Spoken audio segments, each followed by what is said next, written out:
Here, let me try What's one your more. latest post on Facebook? Oh, do it again. I think if she had her way, she would probably have me pick something a little less dangerous. So you nervous? A little bit, yeah. I've trained hard and lost weight, but I'm injured and I'm about to climb the tallest freestanding mountain in the world. Because, yeah, I've never done this before, that's why. At the summit of Kilimanjaro, there is 50% less oxygen than where I live in Florida. I'm gonna say goodbye. Roughly 10 people die each year climbing the dormant volcano. Just don't forget. I won't forget. All right, love you. I love you, babe. Oh, be careful. Got me. And my 8-year-old daughter and wife worry I'll be one of them. 3 weeks is not a short trip. I'm gonna miss everybody back home, but they're all right here with me on this trip, in my heart. So why am I doing this? Why am I climbing one of the world's 7 summits? It's a question I get a lot. There's one, the bottom one. Oh, there we go. All right. Hopefully that's the hardest part of the trip. No turning back now. My childhood dream is about to be a reality or a nightmare. And this is my journey to the roof of Africa.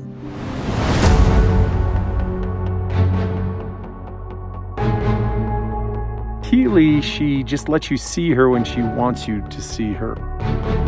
You hear like rock slides in the distance. It's pretty daunting when you get up close to it. You just can't understand the sheer size of this mountain.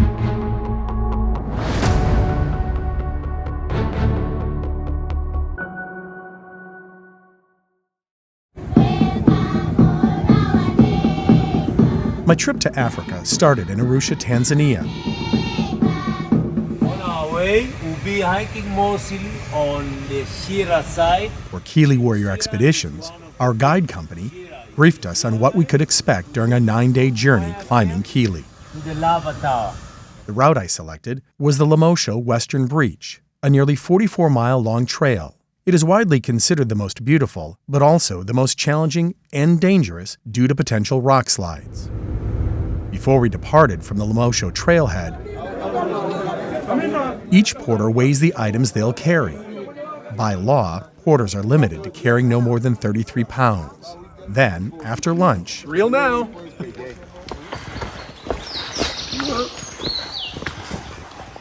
at roughly 7,700 feet above sea level, we begin our journey hiking through a rainforest. When they say pole, they mean really slow. It took us 3 hours to go 3 miles, and we went up in elevation just over 2,000 feet. At this altitude, obviously we have less oxygen, but what's helping us today is that we've been going through the rainforest.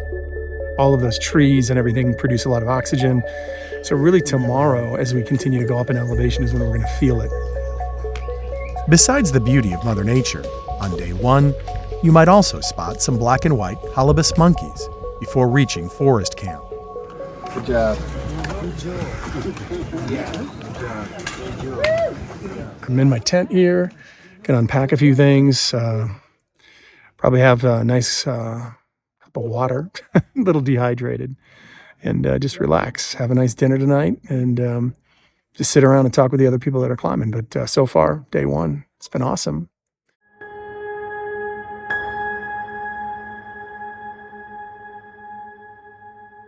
Okay, here we are, the start of day 2, and in my tent right now is Jared. Say hi, Jared. How are you? All right, so what are you gonna do now, Jared? Toradol IM 60 milligrams, little non-steroidal anti-inflammatory drug. Okay, now everybody knows me knows how much I hate needles. You're not gonna But feel what a thing, punk. most people don't know, and that I haven't told people, You're good right there. is that I also got injured right before we left, about 2 weeks from overtraining. And I'll be damned if I don't make it to the top of this mountain. And so I'm willing to take a shot, and I'll take one every day if I have to get to the top. Is that in right now? Yep. All right, so this is supposed to help, where my injury is in my right leg. Ooh. Ooh, thank you. Just rub that around a little bit. Yeah, it feels kind of weird. Oh, shit. Thank you. Burn a touch. Oh, my God. All right. Just rub it around, rub it around, rub it around. Rub that around and get going. Oh, damn. All All right, You feel like it's Superman. You feel like Superman in 30 minutes. let's get going. Day 2. We got over about 5 miles of climbing to do and more than 2,000 feet of elevation. And by the way, I got, maybe 3 hours of sleep last night. Leaving the rainforest, and we are now entering the heather zone. So vegetation and trees and the like will be a lot shorter.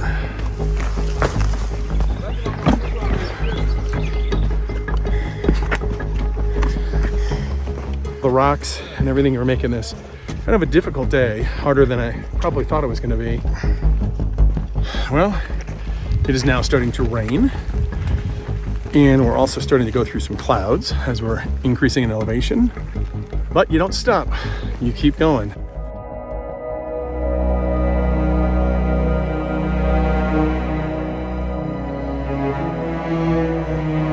All right, probably the most beautiful part of Kilimanjaro that we have seen.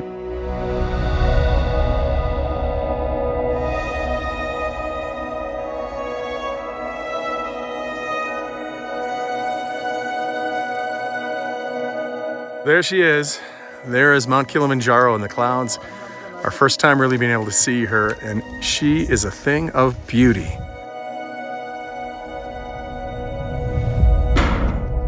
Day 2 in the books, Shira Camp. This is where we're gonna stay the night. We just finished having dinner and it's about 8 o'clock. I'm gonna try to go to sleep.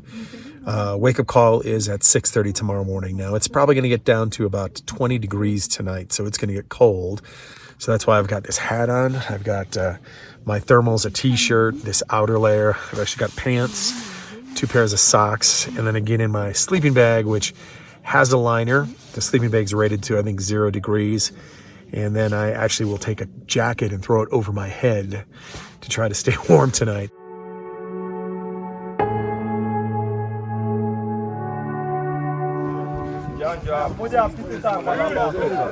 You've heard it takes a village to raise a child. Well, on KILI, it takes a village to reach the summit. An hour trip with 9 climbers, we had a total of 60 KILI warrior porters, guides, and cooks helping us. During this journey, these men and women become your family. And then you have superheroes, like my friend Saji, who would never be able to do this trip without that guy. He's a superhero, man. Wow. One of our guides and my best friend on this trip.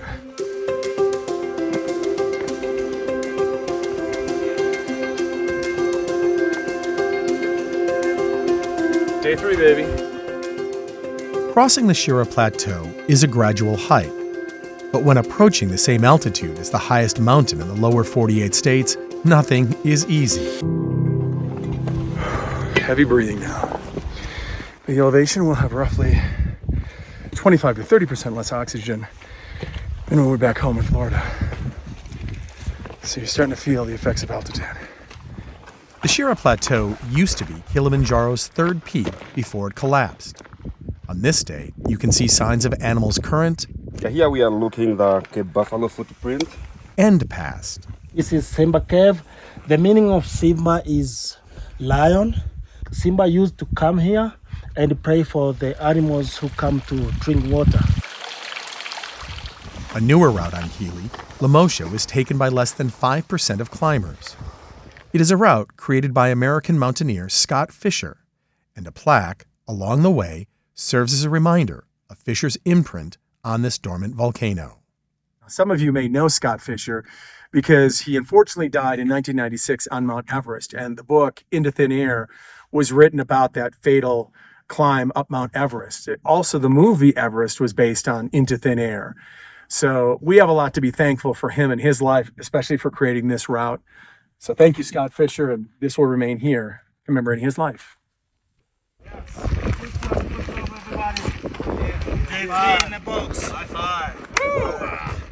Day 3 is in the books. It is our longest day in terms of mileage, just over 7 miles, and we're now at just over 13,800 feet. So do have a slight headache right now. Probably a small case of altitude sickness. So I'll drink a lot of water, just kind of relax now. Maybe take some Advil in a little bit to try to help it, but by tomorrow morning I should be totally fine.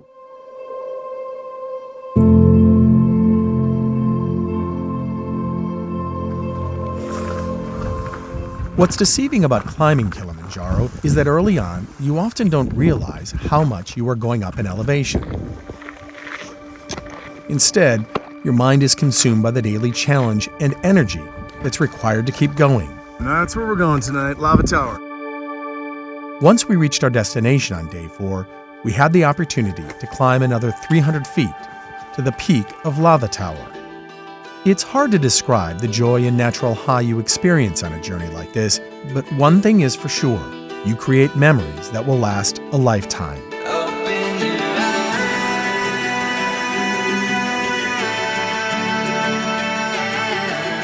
And there are moments when you literally feel like you are on top of the world. Our time at Lava Tower Camp covered 2 days. It was an opportunity for our bodies to adjust to the altitude. The longer you spend acclimatizing, the better the odds you'll reach the summit. Plus, a 2-day respite with sunsets like this offer you the chance to reflect on why you embark on climbing Mount Kilimanjaro. Open your eyes.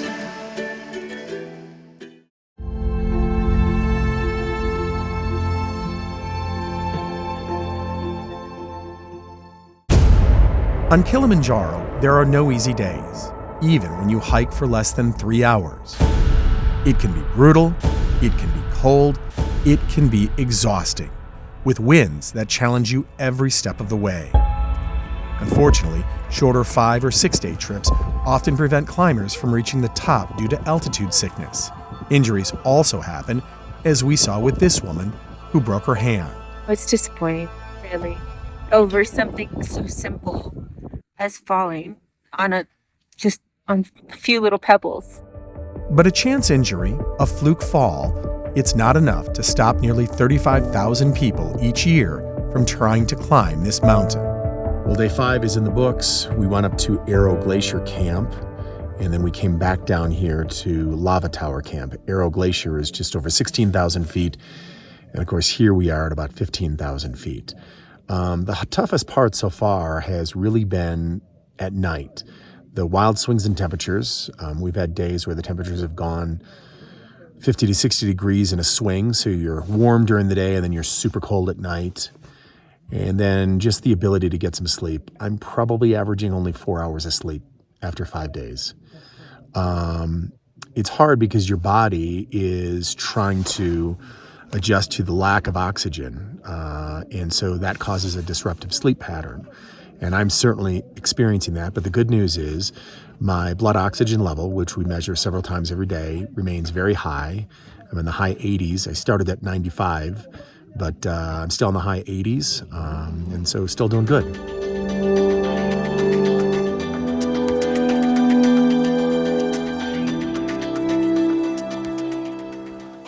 Definitely cold last night, but that's all right. We got a big mountain to climb. The key to reaching the summit is giving yourself plenty of time to acclimatize. Equally as important, eating lots of food to fuel your body and drinking lots of water. Got a drink. During our climb, I consumed more than 4 liters of water each day. To prevent and reduce the symptoms of altitude sickness, I also took Diamox, a doctor-prescribed medication.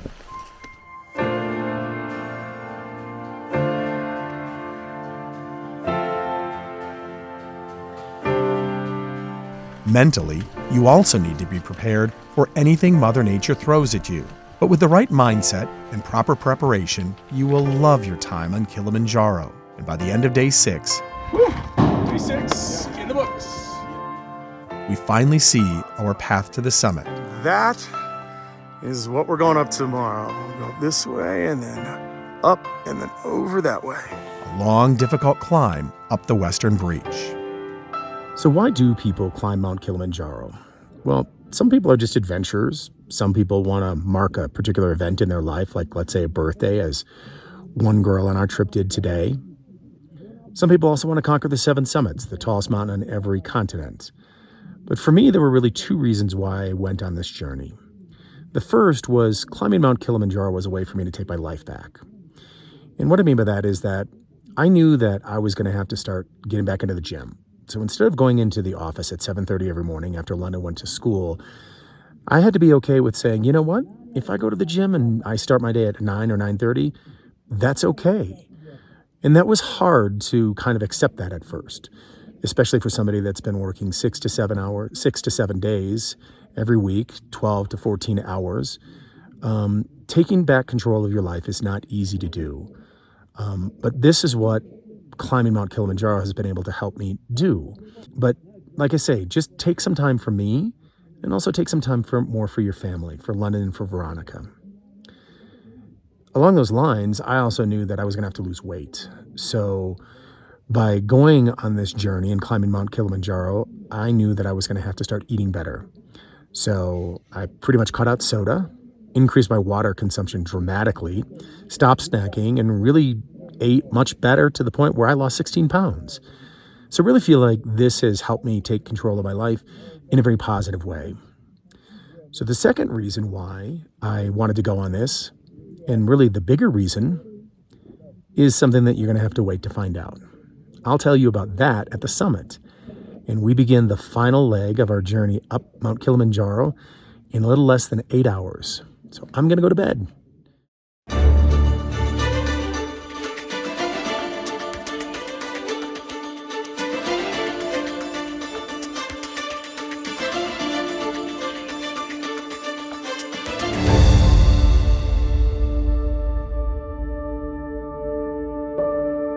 Well, it's about 2:30 in the morning and summit day has finally arrived.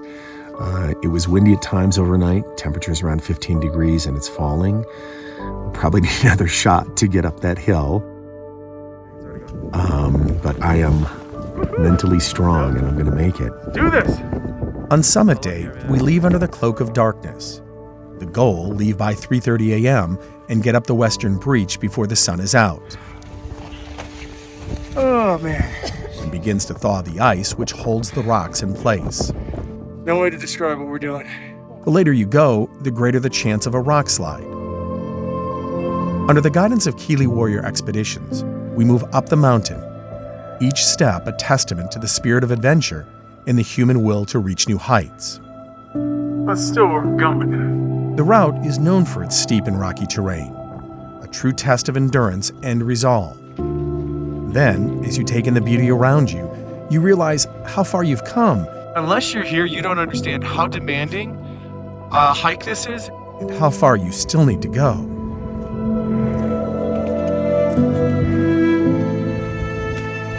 With every step, we battle the thinning air and the biting cold. The path is unforgiving, but our determination is unwavering. Eventually, we reach a vertical wall requiring a technical scramble. Guess where I am, London? The rock stairs! But once we conquer the rock stairs, I don't know if you can see that. That's what we just climbed. That is a freaking workout. we are rewarded with a flat 20-minute walk to Crater Camp, where we will rest and have lunch. Along the way, a once-in-a-lifetime experience to see glaciers near the equator. Seeing and touching Furtwängler Glacier up close is incredible. It is a stark reminder of the raw beauty and power of nature. Despite the fatigue, moments like these make every struggle worth it. Based on studies, Kilimanjaro's glaciers are about 12,000 years old, but Furtwängler and the other glaciers on KILI are rapidly shrinking. What is sad and heartbreaking about this glacier in particular is that years and years ago, it was more than twice the size of football fields. Today, it's just a fraction of that size, and it's continuing to melt. But it's still pretty awesome to come up here on Kibo and see this glacier. Following lunch, we begin the final push to the summit. 800 more feet of elevation. Every step feels monumental. The summit tantalizingly close, yet so far. One step, a breath. Another step, slowly repeating over and over and over, until finally the dream is realized. Yes! The summit of the tallest freestanding mountain in the world. It is a moment to celebrate as we stand above the clouds. So, Why did I climb to the roof of Africa? Why did I push myself to climb 19,341 feet above sea level? It's actually pretty simple. So the second reason why I wanted to climb Mount Kilimanjaro, it's all about you, London. I wanted to show to you that when you put your mind to something, you can accomplish it no matter how hard it is. The route that I took, the Western Breach, by far the hardest route to get here. 3 or 4 months ago, I couldn't have done it, but I worked hard, as you know, changed my diet, stopped drinking a lot of soda. London, I want you to remember this today, next year, decades to come. Work hard and you can achieve anything that you want. I miss you like crazy. I miss Veronica and Mommy, and I cannot wait to be home to see you guys. Love you and thank you for supporting me. As we take in the breathtaking views from the top of Africa, we are reminded of the power of dreams and the strength within us to achieve them. This journey, with its joys and difficulties, has brought us closer to the mountain, to each other, and to ourselves. It is a journey I won't ever forget.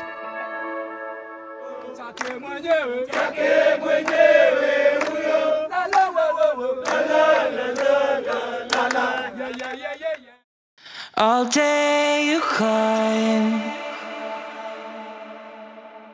and right back down the other side. How far will you go? With no guarantee you'll know.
Delta 1594.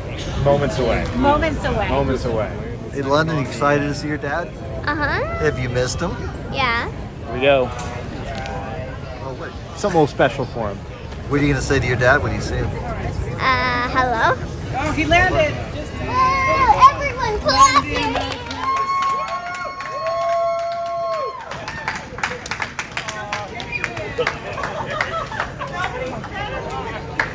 This smells weird. This guy smells dirty. Okay, let it go.